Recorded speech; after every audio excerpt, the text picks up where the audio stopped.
ಈಗಿನ ಹುಡುಗರು ಸಂಜೆ ಯಾತ್ರೆ ಸಾಕು ಬಾರು ಪಬ್ಬು ಅಂತ ಓಡಾಡ್ತಾರೆ. ಕರಾವಳಿಯಲ್ಲಂತೂ ಗಾಂಜಾ ಮಾಫಿಯಾ ಯುವ ಜನಾಂಗವನ್ನ ಕುಲಗೆಡಿಸಿ ಬಿಟ್ಟಿದೆ. ಈ ನಡುವೆ ಉಡುಪಿಯಲ್ಲಿ ಸದ್ದಿಲ್ಲದೆ ಭಕ್ತಿ ಹೆಜ್ಜೆಯ ಕ್ರಾಂತಿ ಆಗ್ತಾ ಇದೆ. ಈ ಕುರಿತ ಒಂದು ಇಂಟ್ರೆಸ್ಟಿಂಗ್ ಸ್ಟೋರಿ ಎಲ್ಲಿದೆ ನೋಡಿ.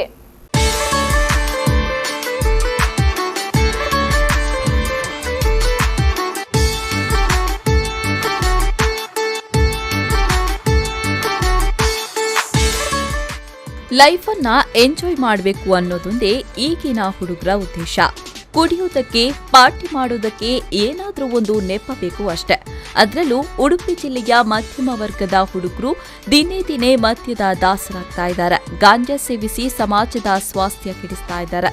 ವ್ಯಸನ ಮುಕ್ತ ಸಮಾಜ ನಿರ್ಮಾಣಕ್ಕೆ ಕರಾವಳಿ ಭಾಗದ ಹಿರಿಯರು ಒಂದು ಮಹತ್ವದ ನಿರ್ಧಾರ ಮಾಡಿದ್ದಾರೆ. ಈ ಭಾಗದಲ್ಲಿ ಅತ್ಯಂತ ಜನಪ್ರಿಯವಾಗಿದ್ದ ಭಜನಾ ಸಂಸ್ಕೃತಿಗೆ ಹೊಸ ಆಯಾಮ ಕೊಟ್ಟಿದ್ದಾರೆ. ಯುವಕರನ್ನ ಸೆಳೆಯುವ ರೀತಿಯಲ್ಲಿ ಕುಣಿತ ಭಜನಾ ಕೂಟಗಳನ್ನು ಆಯೋಜಿಸ್ತಾ ಇದ್ದಾರೆ. ಉಡುಪಿಯ ಕಟಪಾಡಿ ಸಮೀಪದ ವಿಶ್ವನಾಥ ಕ್ಷೇತ್ರದಲ್ಲಿ ನಡೆದ ಕುಣಿತ ಭಜನೆಯ ಸುಂದರ ದೃಶ್ಯಗಳನ್ನ ಒಮ್ಮೆ ನೋಡಿ. ಮೈಮರೆತು ಕುಡಿದು ಸುಗಿಸುವ ಸಂಭ್ರಮ ಹೆಜ್ಜೆ ಹಾಕಿದವರಿಗೆ ಗೊತ್ತು.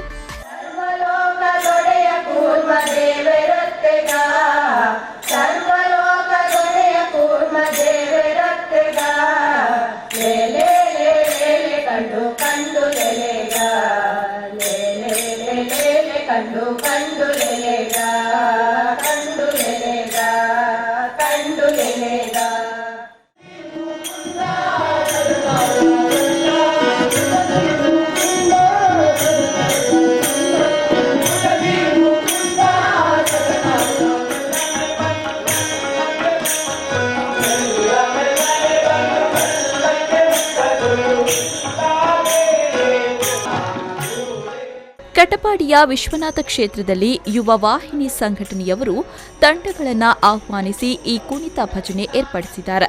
ಪರಸ್ಪರ ಸ್ಪರ್ಧೆಗೆ ಇಳಿದವರಂತೆ ಭಾವಪರವಶರಾಗಿ ಯುವಕ ಯುವತಿಯರು ಕುಣಿಯೋದನ್ನ ನೋಡುವುದೇ ಕಣ್ಣಿಗೆ ಹಬ್ಬ. ದಾಸರ ಕೀರ್ತನೆಗಳನ್ನ ರಾಗವಾಗಿ ಹಾಡ್ತಾ ಹೆಜ್ಜೆ ಹಾಕ್ತಾ ಸಮಯ ಕಳೆದದ್ದೇ ಗೊತ್ತಾಗಲ್ಲ. ಕರಾವಳಿ ಭಾಗದಲ್ಲಿ ಮೆಹಂದಿ ಮುಂತಾದ ಧಾರ್ಮಿಕ ಕಾರ್ಯಕ್ರಮಗಳ ಸಂದರ್ಭದಲ್ಲಿ ಹೇರಳವಾಗಿ ಅಮಲು ಸೇವನೆಯಾಗ್ತಾ ಇತ್ತು. ಯುವ ಜನಾಂಗಕ್ಕೆ ಸಂಸ್ಕಾರ ನೀಡುವ ನಿಟ್ಟಿನಲ್ಲಿ ಭಜನಾ ಕುಣಿತ ಕೂಟಗಳನ್ನು ಏರ್ಪಡಿಸಲಾಗ್ತಾ ಇದೆ. ಇದರ ಗುಣಾತ್ಮಕ ಪರಿಣಾಮವು ಎಂಬಂತೆ ಇತ್ತೀಚೆಗೆ ಮೆಹಂದಿ ಮೆರವಣಿಗೆಯಲ್ಲೂ ಡಿಜೆಗಳಿಗೆ ಬದಲಾಗಿ ಭಜನಾ ನೃತ್ಯ ನಡೆಸಲಾಗ್ತಾ ಇದೆ.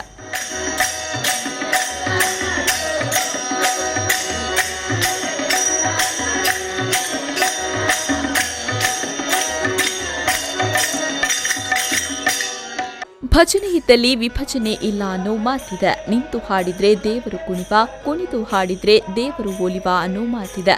ದೇವರು ಒಲಿಯುತ್ತಾನೋ ಇಲ್ಲವೋ ಗೊತ್ತಿಲ್ಲ. ಈ ಭಾಗದ ಯುವಕರಂತೂ ಈ ಕುಣಿತ ಭಜನೆಯಿಂದ ಥ್ರಿಲ್ ಆಗಿದ್ದಾರೆ. ಪಲ್ಲವಿ ಸಂತೋಷ್, ವಿ4 ನ್ಯೂಸ್ 24/7 ಉಡುಪಿ.